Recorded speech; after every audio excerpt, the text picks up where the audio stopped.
l'actualité automobile. Faites le plein.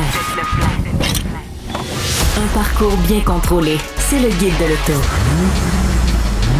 La référence depuis 1967.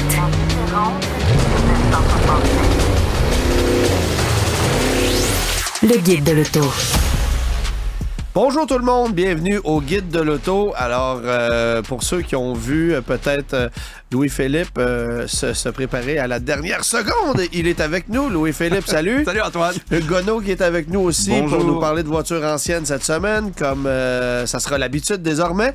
Alors, pour ceux qui nous regardent en direct, vous aurez remarqué que Louis-Philippe a décidé d'être marketing, marketing aujourd'hui. Tu as amené le Guide de l'auto et la plaque en guise de décoration pour mettre sur la table principale. On t'en remercie. Ben oui. Et des fois, ça peut être un livre de référence intéressant si on a un oubli. Ben oui, c'est ça. Ça peut être pratique. Alors, tout est dedans. il se peut qu'on ne le consulte pas, mais il se peut qu'à la dernière seconde, ben, on le ramasse pour aller chercher une donnée qu'on cherchait pour compléter une phrase. On verra. Cela étant dit, on va diviser bien sûr l'émission en quelques blocs. On commence par quelques actualités. Chronique rétro avec Hugues pour parler de la Thunderbird des années 80. Yes. Vous savez, le modèle très rond avec plusieurs versions de marques de vêtements, entre autres. C'est un peu particulier. On va faire le bilan des constructeurs cette semaine. On l'attribue à Genesis. Pas le band, mais bien la marque. Exactement. Parce que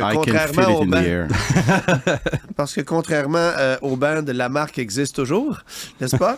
Et on va terminer avec nos essais de la semaine, que sont le Lexus TX et le Dodge Hornet.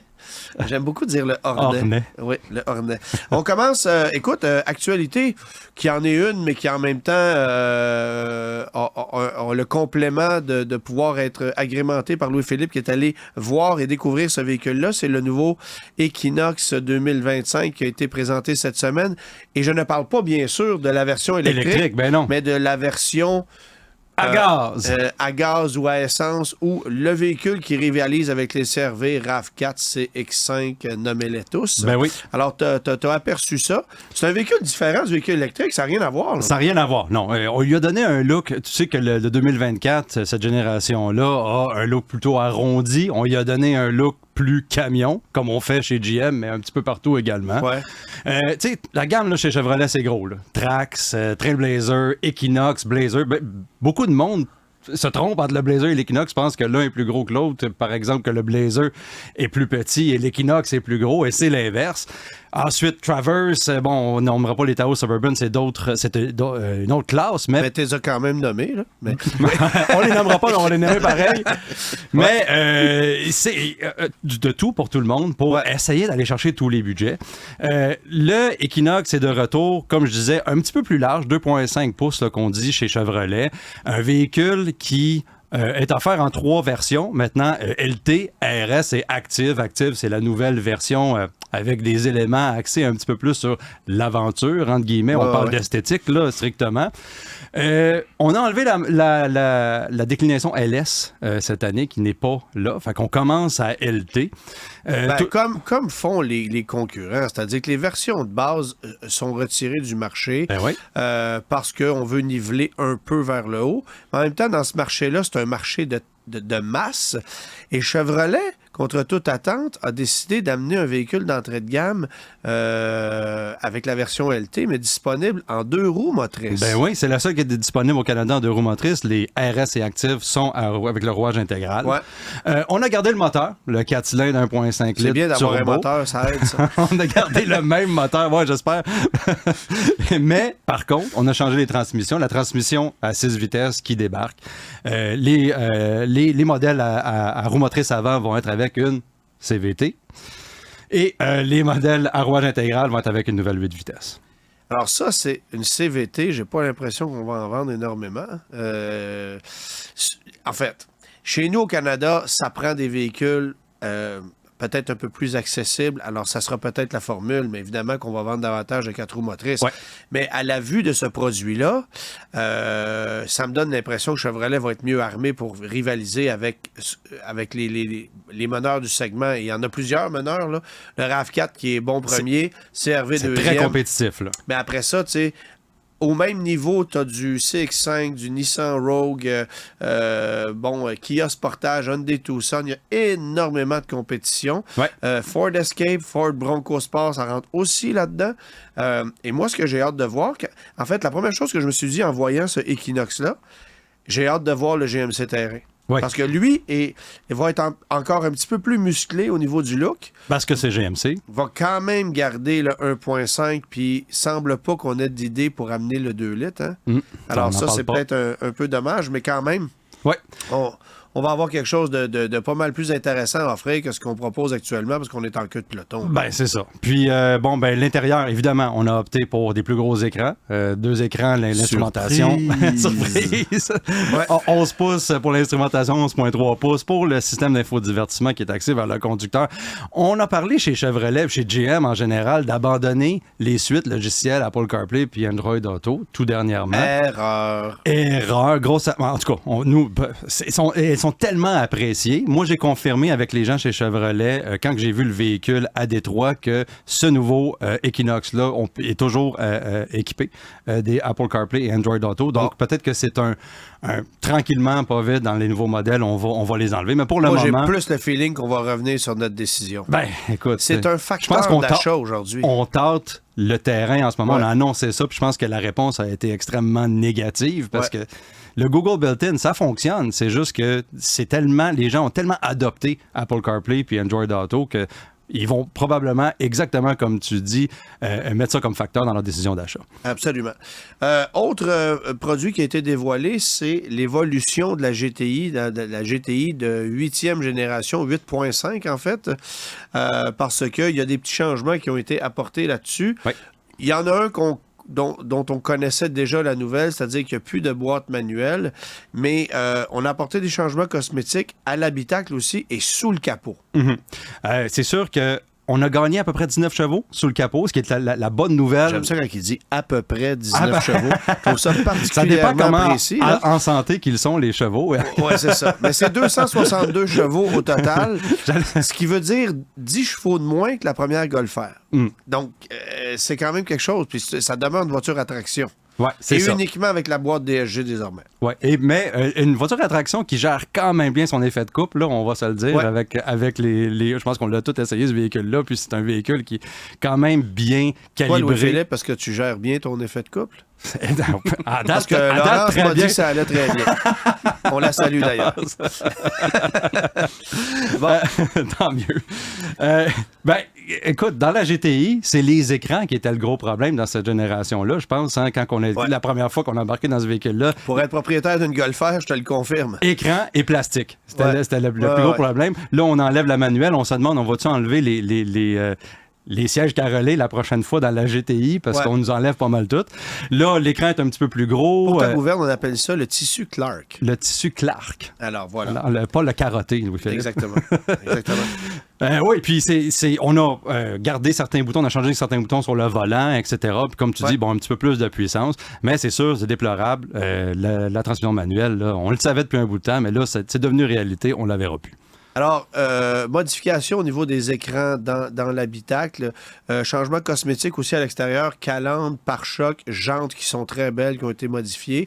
On n'a pas encore de nouvelles de la Golf R, mais on peut s'imaginer que ça va aller dans le même sens si, bien sûr, elle est de retour. Et y aura-t-il plus de puissance sous le capot de la Golf R au suspense? Mais chose certaine, cette GTI-là risque d'être bien intéressante, même s'il n'y a plus de manuel. Et la question que je me posais, y aura-t-il encore une manuel dans la GLI? Parce que s'il n'y a plus de manuel dans la Golf R, dans la GTI, ben la GLI demeurerait désormais, avec la Jetta, la seule disponible en manuel. Alors, ça pourrait devenir une espèce de plus-value pour ceux qui considèrent la transmission manuelle comme un incontournable. Ouais. Je veux aussi parler de VinFast parce que, bien sûr, ils font actuellement un stunt publicitaire incroyable au Salon d'Auto de Montréal en ayant sur place pas moins de 6 véhicules. Alors, ça fait énormément jaser. Et on peut même en faire l'essai avec le CAA Québec en périphérie du salon. Vous savez, vous pouvez essayer plusieurs véhicules électriques. Toyota BZ4X, Nissan Ariya, bref, il y a énormément de modèles. Et le VinFast VF8. Mais, aux surprises, On a eu quelques petits pépins avec les VF8 sur place. Et ce que je me suis laissé dire, c'est que, bon, d'abord, réinitialisation d'écran, ça fonctionne pas parfaitement. On a des problèmes à gérer ce qui se passe dans l'écran. C'est les mêmes problèmes que les propriétaires actuels relèvent là, sur leur véhicule en ce moment. Il y en a un que j'ai trouvé particulier. Alors, on met le véhicule en reculon. Et vous savez, un véhicule électrique, ça répond instantanément. Donc, vous êtes en reculon, le véhicule n'est pas tout à fait immobilisé, on met ça en drive, on part. Ne pas faire ça avec un VF8, car ça vient de le mêler complètement. OK. Essentiellement, il y a plusieurs personnes qui ont voulu mettre ça en drive alors que le véhicule n'était pas complètement immobilisé depuis au moins une seconde. Et ça a créé un shutdown complet. Bon. Ce qui veut dire qu'il n'y avait plus moyen de mettre ça en reculon ni en drive. On était pris sur place.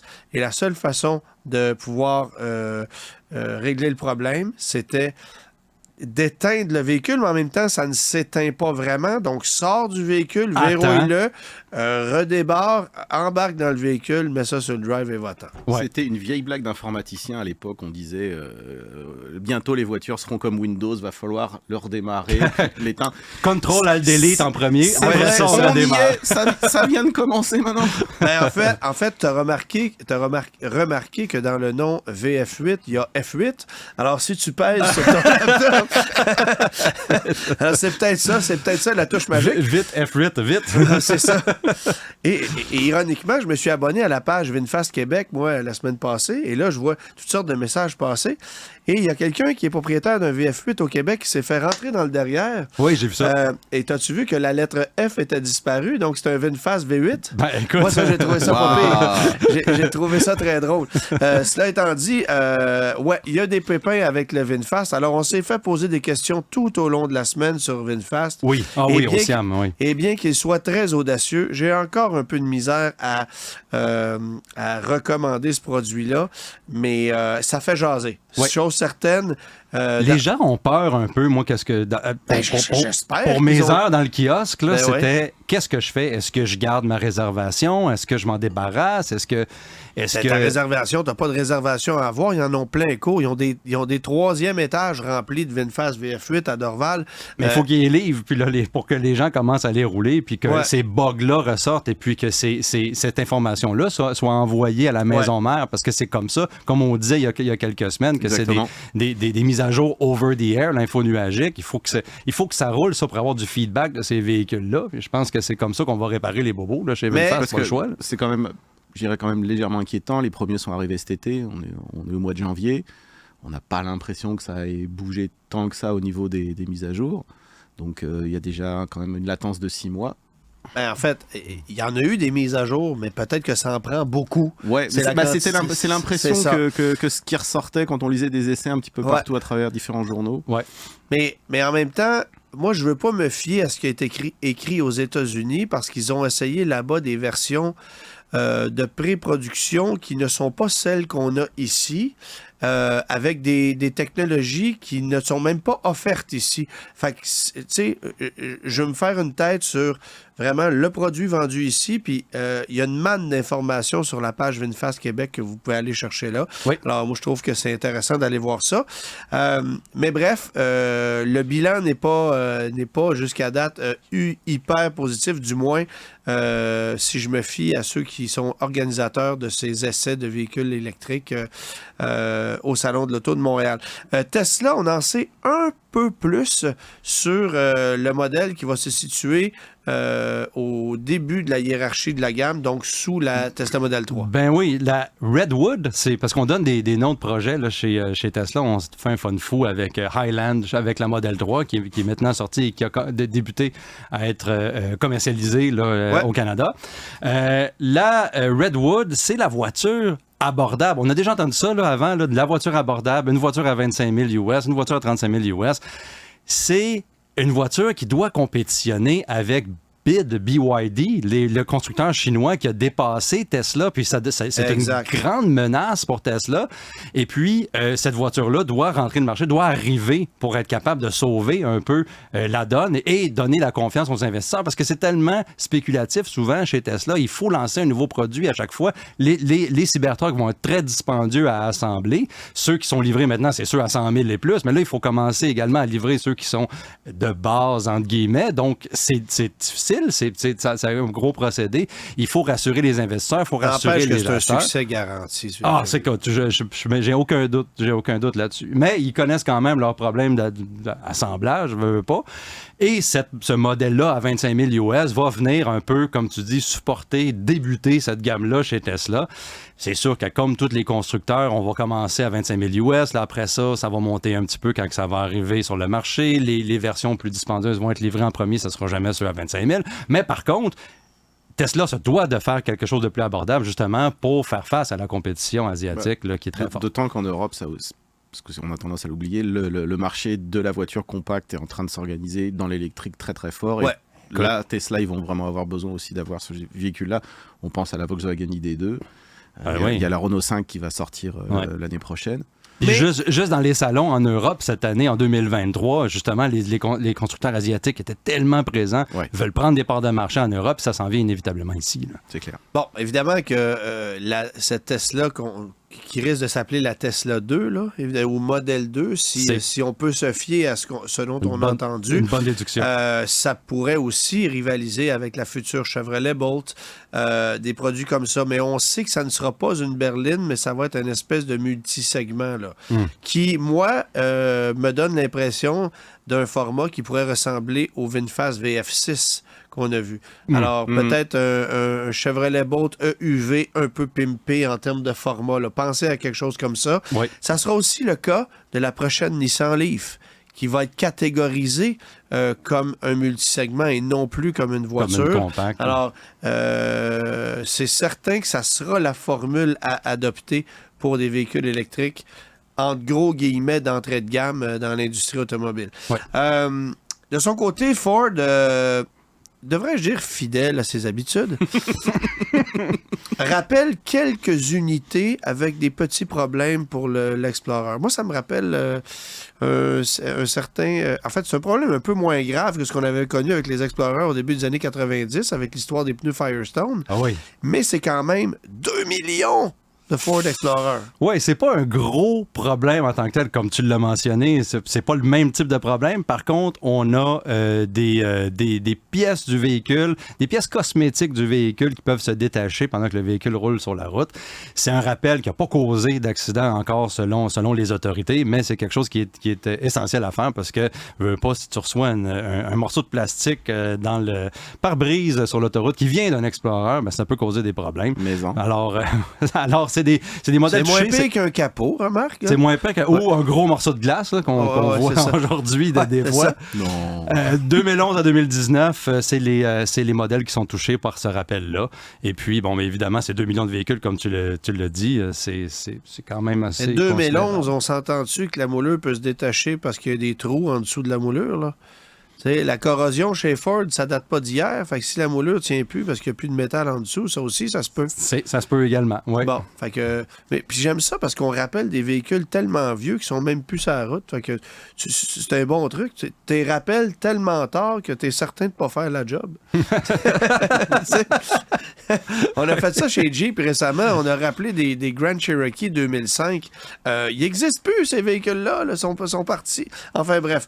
Alors, si vous êtes propriétaire d'un Explorer 2011 à 2019, ça se peut que vous receviez une lettre si vous avez encore toutes vos moulures, bien sûr. Sinon, ben, ça ne vous concerne pas. C'est ça. Le guide de l'auto. Hugues, cette semaine, on va parler d'une voiture qui m'a toujours un peu fasciné. C'est la Ford Thunderbird des années 80. Puis évidemment, je parle pas des premières années de 1980 parce que c'était une Thunderbird non mémorable. On va y revenir. Mais Thunderbird à partir de 1983, le modèle qui était très aérodynamique, arrondi. Il y a eu plusieurs versions. Et avant de te lancer là-dedans, Moi, je veux juste te dire que c'est une voiture qui m'a fasciné dès mon jeune âge parce que j'ai un oncle qui a possédé une 84 Turbo Coupe manuelle qui est une voiture assez rare aujourd'hui, qui est même une belle curiosité. Oui, absolument. Là. Alors, je te laisse aller, mais on commence peut-être par parler de cette nouvelle génération de Thunderbird qui n'avait rien à voir avec le modèle précédent. Là. Ben non, en fait, quand il la présente... peu de gens réalisent que cette voiture est une véritable révolution chez Ford. Et en fait, la raison, elle est simple, c'est parce que la voiture a été autant dessinée par des designers que en tunnel de soufflerie. OK. Bon. Et les raisons qui ont poussé Ford à s'en aller dans cette direction-là, évidemment, la Thunderbird est un porte-étendard un peu pour la marque Ford, est un nom qui est sur le marché depuis 1955. Exactement. Alors, et on ne l'a jamais abandonné, essentiellement. Alors, c'est important là, pour Ford. Alors, en fait, il y a plusieurs raisons pour lesquelles Ford a décidé de casser un petit peu les choses. Déjà, il y a la crise du pétrole de 73 et de 79 qui a beaucoup chamboulé la donne, la montée en puissance des constructeurs japonais qui a chamboulé le marché. Ensuite, il y a l'apparition en 78 de normes de consommation qui sont plus restrictives. Donc, il va falloir faire quelque chose pour économiser de l'essence. Sinon... Oui, et les Ford en 1978-19 n'étaient pas nécessairement des modèles économiques. Non. Des 400 puis des 460 pouces cubes, c'était moyen économique, ça. Et la troisième raison, elle est toute simple, c'est que la 8e génération de T-Bird, qui est surnommée la Boxbird, elle avait bien démarré en 80, mais très vite, les ventes ont baissé. Elles sont passées de 156 000 en 80 à 45 000 en 82. Donc visiblement, un char carré, ça marchait plus. Et il fallait faire autre chose. Bon. Est-ce que Ford était capable d'amener cette voiture-là à un autre niveau? C'était la grande question, parce qu'évidemment, il y avait toute une question de changement d'image aussi du nom Thunderbird avec cette génération-là. Alors en fait, au début, non. Parce qu'il y a beaucoup de gens qui sont en place qui sont conservateurs. Et ces gens-là vont progressivement disparaître de la direction de Ford, ce qui va faire changer les choses. Lee Iacocca est renvoyé en juillet 78. Ouais. Il est remplacé par Philip Caldwell. Henry Ford II, qui est quand même le patron de la boîte, il y a son nom sur le building. Lui, il n'aime que les calandres verticales. Lui, les chars aérodynamiques, il veut rien savoir. Et lui part en octobre 79. Donc, là encore, il est remplacé par Philip Caldwell et Philip Caldwell est remplacé par Donald Peterson. Et c'est ces deux-là qui vont vraiment amener Ford dans les années 80, qui vont assurer la révolution. Parce que, bon, évidemment, il faut comprendre que c'est un 83, le véhicule, mais on commence à travailler sur cette voiture-là 4-5 ans plus tôt. C'est ça, là. vers 78-79. OK. Deuxième point, il y a des gens aussi qui changent au niveau du design. Le patron du design quitte en 1980, fin 80, suite à une crise cardiaque. C'est Gene Bordina et il sera remplacé par Donald Kopka. Ensuite, le designer qui va vraiment être celui qui va faire bouger les choses, c'est Jack Telnack. Et lui a travaillé en Europe dans les années 70 et il sait l'importance d'une bonne aérodynamique pour faire réaliser des économies. Et Telnack fera un excellent travail. Les performances absolument. Aussi. Là. Et Telnack fera tellement bon travail que c'est lui qui va devenir directeur du design de Ford en 87. Et donc à partir de là, Telnack et Kopka, les deux designers, vont se faire les champions de l'aérodynamique chez Ford et ils ont la mission d'éduquer le public, parce que le public n'est pas du tout habitué à ça, mais aussi les équipes dirigeantes de Ford qui, eux, comprennent pas très bien. Donc là, pour ça, ils lancent les prototypes Probe, 1, 2, 3, 4, 5, qui vont être produits de 79 à 85, qui vont être de plus en plus aérodynamiques et qui vont déjà permettre un petit peu de montrer c'est quoi une voiture aérodynamique. Et enfin, une petite anecdote, parmi les designers, il y a un type qui s'appelle William Boyer, et il a travaillé déjà sur la première génération et la deuxième génération. Ensuite, il a travaillé un peu dans le monde, et un de ses derniers designs, c'est la 9e génération de T-Bird. Donc lui, c'est Monsieur T-Bird, il a un véritable historique avec la voiture. OK, alors présente-nous cette voiture-là qui, à cette époque-là, devait toujours rivaliser avec des modèles comme la Chevrolet Monte Carlo, la Dodge Mirada qui était en fin de carrière aussi. Alors, mais la Monte Carlo, c'était un produit qui était établi. On l'avait redessiné en 81. Ça avait beaucoup de succès. Alors que là, on était champ gauche à côté design. Là. Absolument. La voiture est introduite le 17 février 83. Elle est surnommée logiquement Aerobird. Toutes les T-Bird ont un surnom. Elle repose comme la 8e génération sur la plateforme Fox qu'on retrouve principalement sur la Mustang. Ouais. Mais cette fois-ci, l'empattement est raccourci de 11 cm, le poids est réduit de 45 kg, mais l'habitabilité reste à peu près la même. Le CX passe à 0,35, ça c'est un point important. Ce qui est exceptionnel pour l'époque. Pour l'époque, tout à fait, parce qu'en comparaison, une Mustang 79 qui était déjà plus avancée à ce niveau-là que bien d'autres modèles Ford, faisait 0,44. Ouais. Donc on est déjà très très bien. Ce qui est le même coefficient aérodynamique que le K-Car de Chrysler. Et j'ai toujours rigolé avec ça, parce que s'il y a une voiture qui ne l'est pas aérodynamique, c'est bien ça. Non. Et en fait, il y a une histoire intéressante, c'est que quand on regarde les tout premiers modèles, on voit que les phares ne sont pas intégrés. Ouais. Pour vous situer, c'était des Seal Beam. C'est ça. Alors, ce qu'on achetait au Canadian Tire à 10 $, les phares carrés intégrés à l'intérieur des blocs optiques, ce qui est évidemment pas génial pour l'aérodynamisme. Non, pas du tout. Et en fait, c'est parce que c'est le gouvernement américain qui imposait ces phares-là. Ouais. Et Ford s'est battu pour justement aller chercher des phares affleurants. Ils ont réussi à faire changer la loi en 83, mais c'était déjà trop tard pour la T-Bird, et le changement va se faire un petit peu plus loin. Et je te pose une colle. Quelle était la première voiture du groupe Ford à avoir des feux affleurants sur le marché? La Continental Mark 7. T'es en quelle année, là? 84. OK. Alors, t'es à la même année que moi, mais j'étais avec la Mercury XR4 TI, mais qui était une voiture européenne. C'est ça. Qui était une Ford Sierra, en fait. Et Ford américaine, en tout cas. Ouais. Donc, ensuite, sur la T-Bird de base, il y a deux versions, base et héritage. Le moteur de base est un V6 3,8 litres de 110 chevaux, pas terrible. Vient ensuite un V8 302 pouces cubes, 4,9 litres, 230 chevaux, avec une boîte à OD avec overdrive en option. Intéressant que tu dises 4,9 litres, parce que même si Ford a passé son temps à dire que c'était son fameux 5 litres, la cylindrée, c'est 4949 cc. Exactement. Donc, techniquement, c'est un 4,9 litres. Ouais. C'est comme ça, les chiffres. La voiture est bien accueillie par la presse globalement. Ouais. Elle a d'ailleurs failli gagner le titre de voiture de l'année 83, mais elle la perdra face à la Renault Alliance. Oui, ce qui est assez fascinant. Remarque, la Renault Alliance méritait aussi son titre pour l'époque. Oui. Après, ça sera une autre histoire. Bon, évidemment, il y aura eu aussi des versions un peu plus poussées. J'en ai parlé en début de chronique. Voilà. La version turbo qui débarque avec une mécanique partagée avec une Mustang aussi, qui était la Mustang SVO. Alors, pas tout de suite. Elle arrive avec un 4 cylindres doté d'un turbocompresseur, injection électronique, 2,3 litres, 142 chevaux. Il n'y a pas encore la mécanique de la SVO, elle va arriver un petit peu plus tard. Mais c'est le même bloc, là, essentiellement. C'est le même bloc. Oh, c'est le même bloc. Ouais. Boîte manuelle avec levier de vitesse sur la console centrale, direction plus directe, essieu arrière à glissement limité, déflecteur avant, phare anti-brouillard, roue en aluminium, c'est un vrai char de sport. Puis tout ce qui s'appelle chrome sur la voiture est éliminé aussi. En fait, 6 mois après le début de production de la Turbo Coupe, parce que les premières unités avaient un look un peu curieux, puis on s'est rapidement ravisé, mais ça avait un look beaucoup plus moderne que n'importe quel autre coupé américain. Là. Absolument.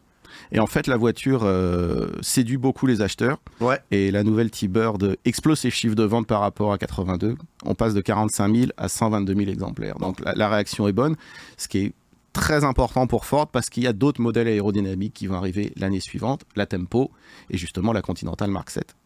Et suivra quelques années après aussi la Taurus, qui aurait été un succès extraordinaire. Bon, évidemment, Ford a fait évoluer cette voiture-là, a lancé de nouvelles versions, a fait évoluer ses mécaniques aussi. Là. Bien sûr. En 84, les V6 et les V8 reçoivent l'injection. La boîte automatique est disponible sur le Turbo Coupe. La version de luxe héritage devient Élan. Et il y a une version Fila. Ouais, ça, je trouve ça intéressant. Très intéressante, faite en association avec un couturier italien qui est vendu. Elle a une carrosserie de tons, des roues en aluminium de couleur coordonnée, des bandes décoratives rouges et bleues et un intérieur en cuir blanc. Et tu l'as uniquement en blanc, si ma mémoire est bonne. C'est ça. Donc, la peinture extérieure est blanche. En fait, c'est des anthracites, plus ou moins clairs. OK. Mais bref, ça avait un look assez particulier. Ouais. Je ne me souviens pas d'avoir vu une voiture comme celle-là, mais j'en ai dans des catalogues. J'ai lu là-dessus, mais j'ai pas l'impression que ça en est vendu énormément. J'ai pas trouvé de chiffres séparés pour cette version en particulier. Ouais.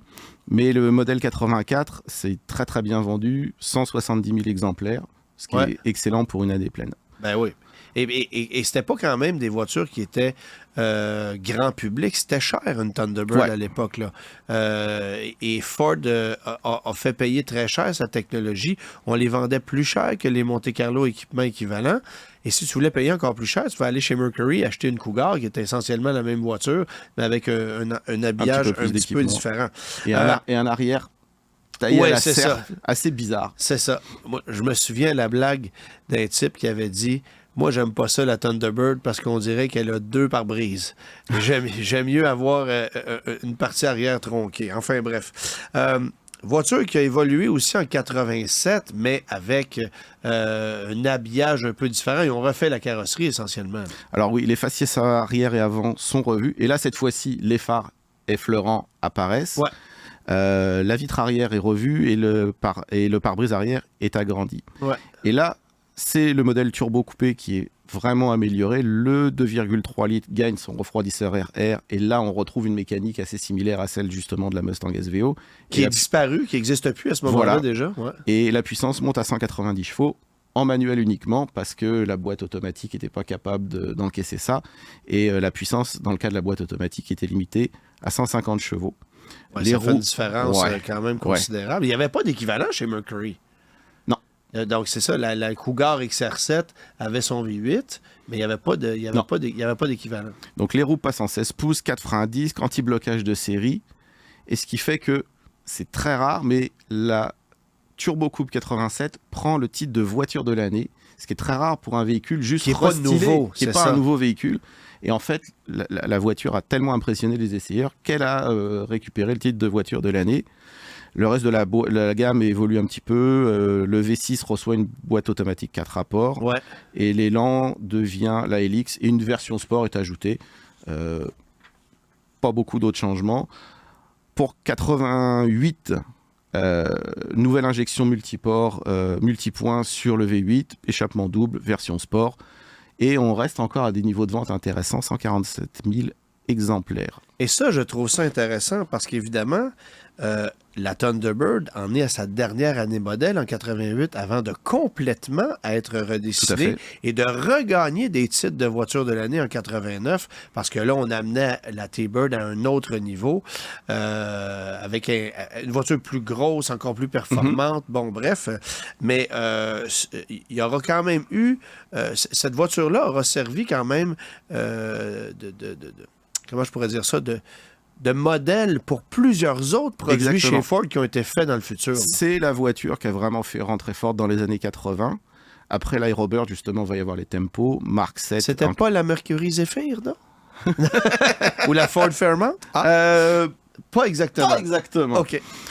Et en fait, elle va aussi servir d'un avant-goût et habituer le public à des nouvelles formes aérodynamiques et va préparer le terrain pour la voiture qui va littéralement sauver la marque Ford. C'est justement, comme tu le disais tout à l'heure, la Taurus en 86.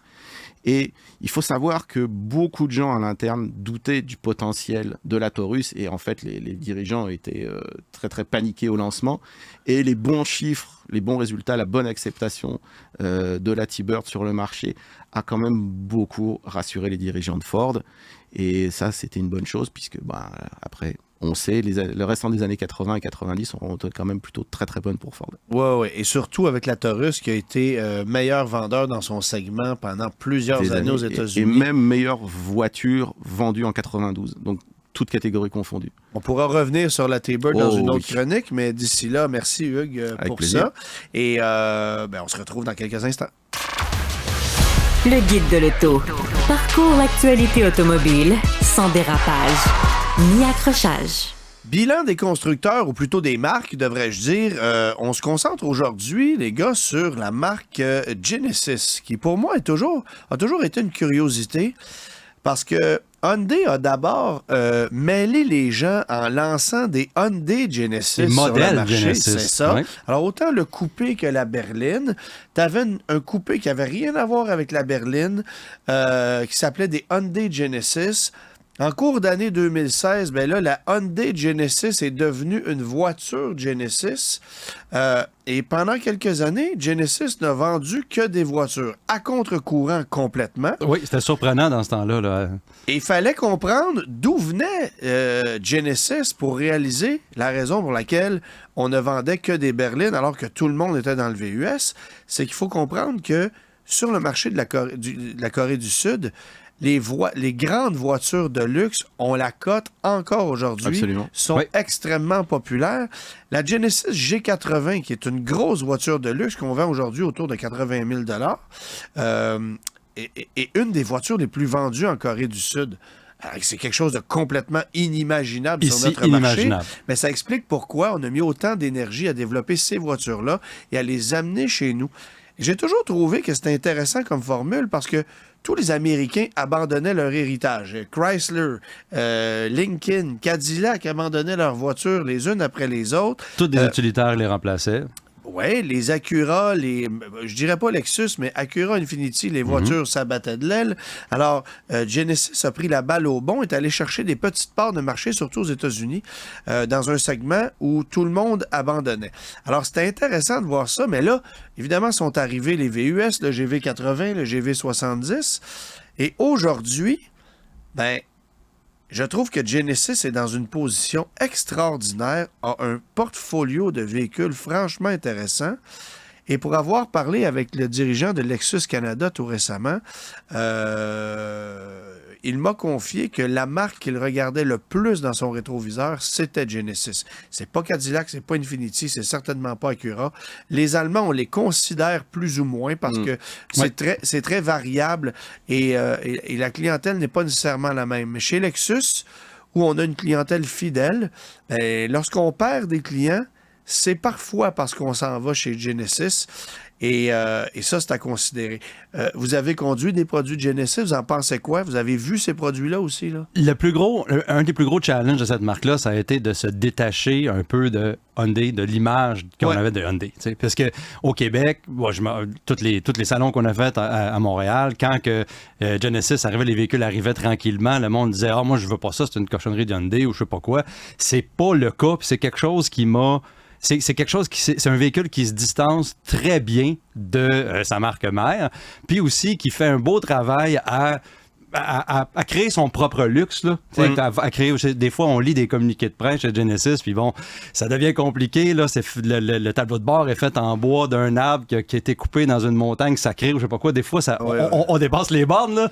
Mais tout pour dire que si vous êtes déjà installé dans un véhicule Genesis, on remarque la qualité, on remarque les matériaux, on remarque l'attention. Il y a une attention aux détails, puis original qui se distingue. Je pense que c'est le point, moi, qui me séduit le plus chez Genesis, c'est que depuis 20-25 ans, tout le monde essaye de faire comme les Allemands, même les Américains. Et Genesis est arrivé et a dit, non, on va faire à notre façon à nous. Ouais. Et on va arriver avec notre façon de faire. Et quand on regarde un char allemand, c'est pratiquement tout le temps la même chose depuis 15 ans. Ouais. C'est tout le temps la même chose depuis 15 ans en termes de design. Ils changent une ligne, un truc. On monte dans un char allemand, bon, c'est partout pareil.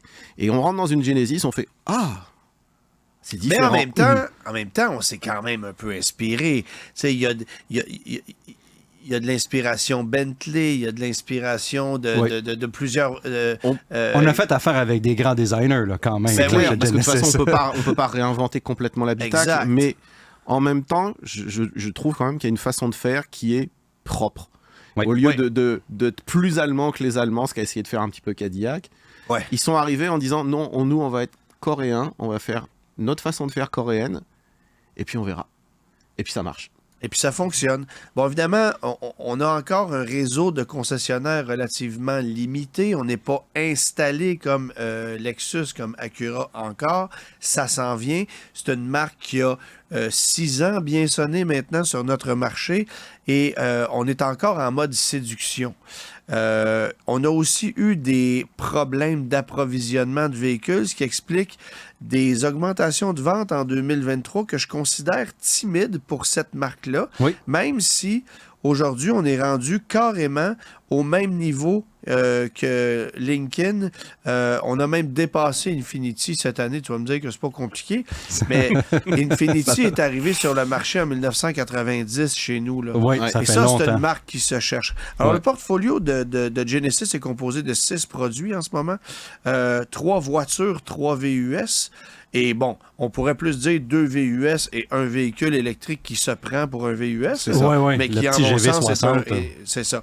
Et c'est ce produit-là, moi, qui me surprend au niveau des chiffres de vente. 454 ventes l'année passée au pays tout entier. Pas beaucoup. Non subventionné. Alors, c'est un véhicule qui n'est pas éligible aux subventions et que par la peau des fesses. Et j'ai l'impression qu'on a décidé de se concentrer davantage sur d'autres marchés pour cette raison-là. Parce que les subventions, on les obtient chez Volvo, on les obtient chez Audi, on les obtient chez certains autres constructeurs qui ont des véhicules rivaux. Oui. Tesla, évidemment.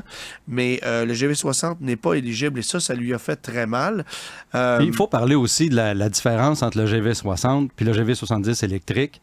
Ça n'a rien à voir. Qui n'a rien à voir. Là, les gens pensent, bon, GV60, OK, GV70, lequel que j'achète. Le GV60 est bâti sur la plateforme EGMP, qui est partagée l'Ioniq 5, EV6, etc., qui est partagée Kia Hyundai. Et puis, le GV70, c'est la plateforme du véhicule à essence. C'est ça, c'est un véhicule adapté. C'est un véhicule adapté. Ouais. Donc moteur en avant, moteur en arrière, et puis la batterie. On a pris ce véhicule-là parce qu'on voulait embarquer dans le segment des utilitaires compacts de luxe le plus rapidement possible. Mais il faut s'attendre aussi à ce que Genesis arrive avec son GV70 électrique bientôt pour avoir une gamme qui est un petit peu plus logique. On a fait la même affaire avec la G80 Berlin, d'ailleurs, qui est un véhicule adapté. Oui, mais la évidemment que c'est pas du gros volume. Là. Chez nous, tu vois, c'est 383 unités en 2023. La G70 qui vient rivaliser avec des Audi A4, BMW de série 3, ce genre de véhicule-là, Mercedes de classe C, bien évidemment, on est dans un segment en dégringolade. Alors, il y a beaucoup moins d'acheteurs de classe C qu'il y en avait il y a quelques années. C'est la même chose pour la série 3, c'est la même chose pour la 4. Ouais. Écoute, la Cura TLX, on n'en parlera même pas. Ouf. Qui achète ça? Lexus IS, ça se vend encore un peu. Infiniti, la Q50, c'est une super bonne voiture. Une vieille voiture. Mais c'est du bois mort. Et c'est drôle parce que la G70, pour moi, c'est la voiture qui se rapproche le plus de la Q50 en termes de confection, de design, de courbe, de conduite même. Mais cette année, j'en ferai l'essai dès la semaine prochaine. Elle débarque avec un nouveau moteur 4 cylindres 2.5 litres. Alors ça risque de lui donner un peu de pep. Et c'est un produit qui se vend encore bien aux États-Unis. Même chose pour la G80. Mais chez nous, évidemment, le produit le plus populaire, c'est le GV70 qui séduit tout le monde par son design, par son équipement. Écoute, t'achètes ça, là, c'est service inclus pendant 5 ans. C'est une qualité de produit qui est exceptionnelle. Le modèle d'affaires, justement, tu le mentionnes chez Genesis, qui est quand même attrayant. C'est pas tout le monde qui le connaît, mais on offre un service quand même assez... de type concierge, là. C'est pour prendre le nom du constructeur là, qui utilise, mais c'est quand même sans tracas. Et puis, c'est ça qui fait parfois gagner Genesis dans certaines clientèles qui ne veulent pas aller passer du temps, par exemple, chez les concessionnaires Mercedes ou BMW, etc., puis d'acheter un véhicule qu'on peut venir chercher au bureau ou à la maison pour faire les entretiens, qui sont inclus d'ailleurs pendant un bon bout de temps. C'est une marque qui est vouée, c'est une marque qui est en pleine ascension, qui va continuer de nous surprendre, je pense, dans les prochaines années. Alors, c'est 6617 unités qui ont été vendues au Canada l'an dernier.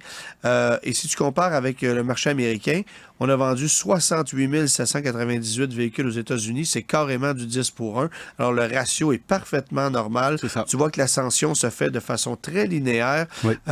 Et j'ai très hâte de voir ce que ça va donner dès l'année prochaine. On va continuer de développer des trucs.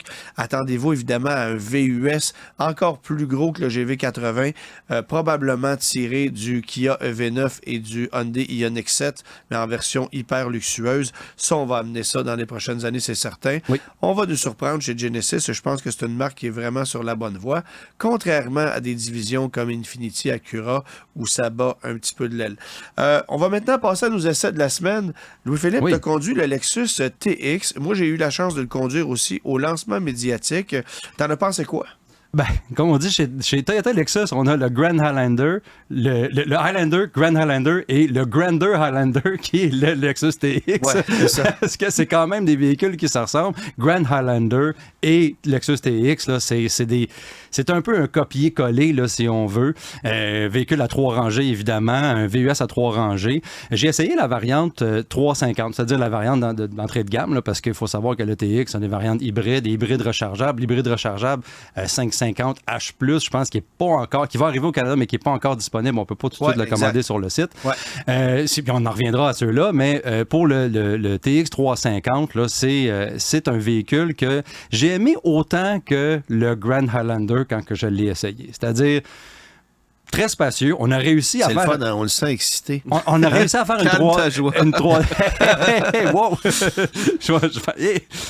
On a réussi à faire une troisième rangée qui est acceptable dans ce véhicule-là, autant dans le Grand Highlander que dans le TX. Ça, c'est quelque chose qu'il faut souligner quand même, que des gens qui cherchent un véhicule dans ce segment-là, c'est pas toujours le cas, qu'on est capable d'avoir un peu d'espace dans la troisième rangée.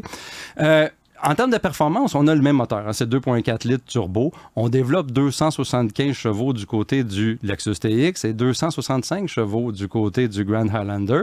Par contre, c'est le même moteur. Je pense que le TX demande 91 d'octane. Le Grand Highlander demande de l'ordinaire. Si on mixe les essences, on va aller chercher les performances croisées. Ça va bien fonctionner. Et c'est la même chose. Soit dit en passant, c'est exactement la même situation avec un Acura MDX versus un Honda Pilot. Ouais. Et c'est exactement la même situation avec un Infiniti QX60 versus un Nissan Pathfinder. Ouais. Alors, je ne sais pas pourquoi on continue de nous prendre pour des imbéciles comme ça, parce que, je veux dire... Fais juste changer de carburant, puis c'est ça. Exactement. Mais, ça n'a pas besoin de coûter plus cher qu'il faut. Exactement. Pour le D-Force. Là. Mais moi, j'ai trouvé que c'était tu sais, dans la famille Lexus, le RX est un produit établi. C'est un produit qui, encore cette année, m'impressionne. Ouais.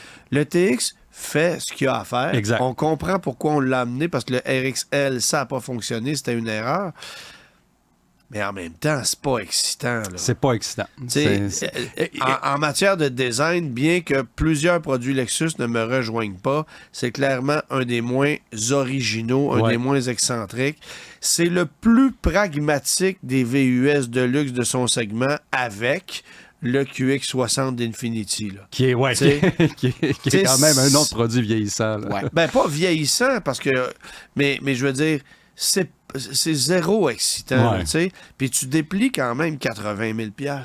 Écoute, on en vient à ça. Ça commence à 71 000 $, mais là, avec les options qui sont nécessaires, on déplie justement 80 000 $. Un Grand Highlander, ça commence à, je pense, 56 000 ou quelque chose comme ça. Bon. C'est une question qui se pose, là.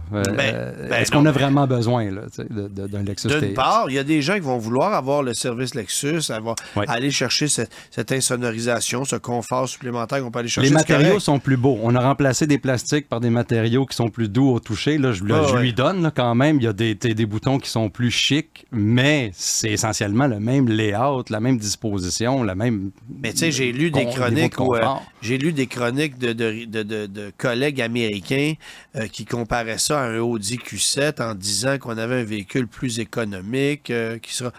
Oui, mais c'est pas du tout la même expérience, là.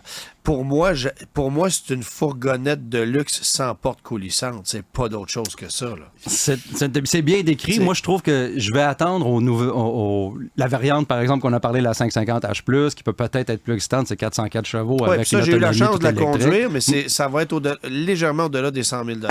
Oui, c'est ça. Alors, oui, il y a de la puissance. Oui, on peut rouler tout électrique. Ouais. Là, il y a de la belle technologie, mais ça va être au-delà des 100 000 $. En même temps, une Chrysler Pacifica Pinacle plug-in hybrid, c'est 76 000. Est-ce que ça vaut 25 000 de plus qu'une Chrysler Pacifica Pinacle? La réponse est oui. Mais laquelle est trop chère? La Chrysler Pacifica Pinacle. On est rendu à faire ces comparaisons-là. Ben oui. Puis, tu sais, je suis certain que les gens de Lexus seront pas heureux de savoir que je compare leur TX à une fourgonnette, mais je peux pas comparer ça à un SQ7, là. Tu comprends-tu? On n'est pas dans le même... on n'est pas dans le même niveau de performance. Non, c'est vraiment... pas le même niveau d'expérience. Puis je pense que le TX 550H+, en termes de performance, risque de se comparer, par exemple, à un MDX TPS qui, lui, n'a aucune technologie hybride ou rechargeable ou quoi que ce soit, mais qui tente d'aller chercher plus de performance, avec probablement une dynamique supérieure, oui, mais quand tu sais qu'avec le Lexus, tu vas pouvoir rouler à 60 km tout électrique, puis après ça, rouler à 6 litres, 7 litres au 100 avec 400 chevaux, ça risque d'attirer bien des gens qui pour eux, sont prêts à débourser 100 000 $ pour un véhicule familial, mais ont aussi ce côté pragmatique et peut-être même écologique de dire... De l'hybride rechargeable. On n'a pas besoin d'avoir un monstre à la Range Rover pour déplacer les enfants. Ouais. En même temps, mon père m'a déplacé toute mon enfance dans une Pony et une Stellar, alors il y a des enfants plus gâtés que d'autres. Toi, tu as conduit la Dodge Hornet? Oui, le Hornet RT Plus.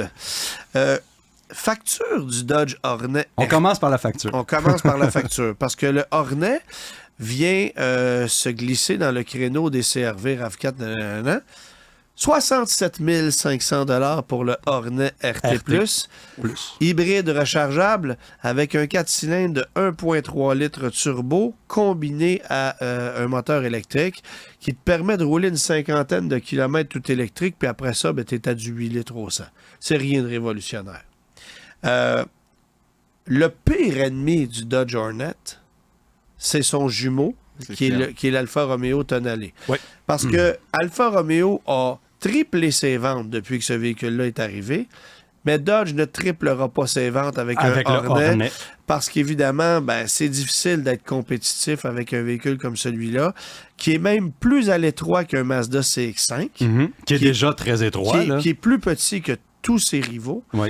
Et un Hornet, bon, t'as évidemment une version à moteur 2 litres turbo à essence traditionnelle qui dépasse largement le seuil des 40 000 $, parce que tu n'en verras pas des versions de base.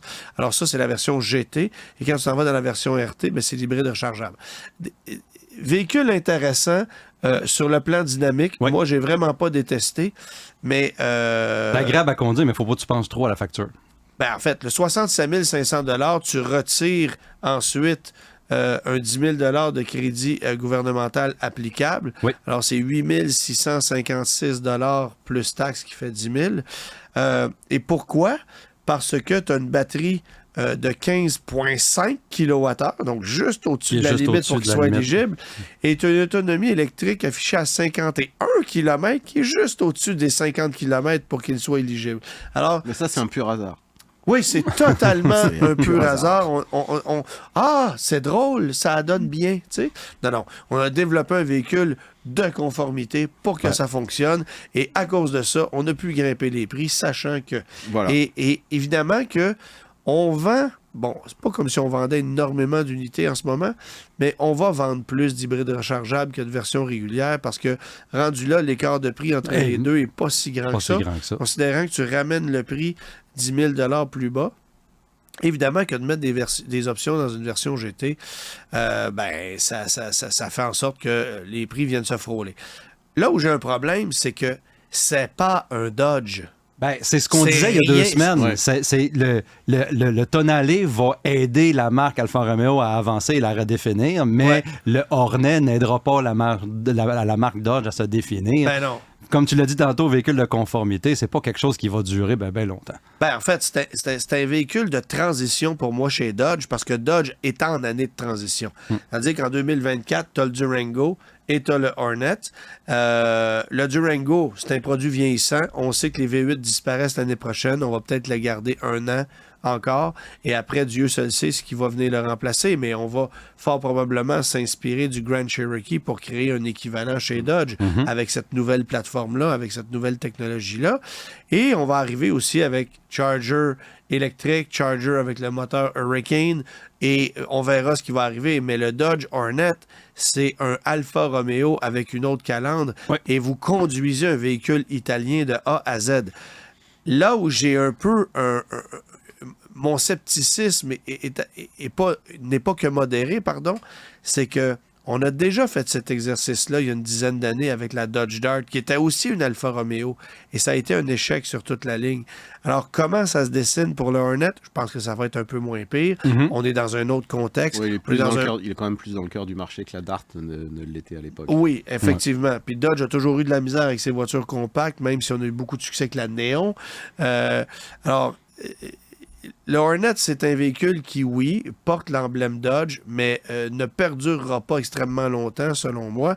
Alors que chez Alfa Romeo, c'est un vent de fraîcheur. Alors, c'est drôle comment un même produit chez deux marques marketé et vendu de façon différente peut avoir un aspect complètement distinct. Ouais. Alors, bravo à Alfa Romeo, et chez Dodge, ben, je dis bonne chance.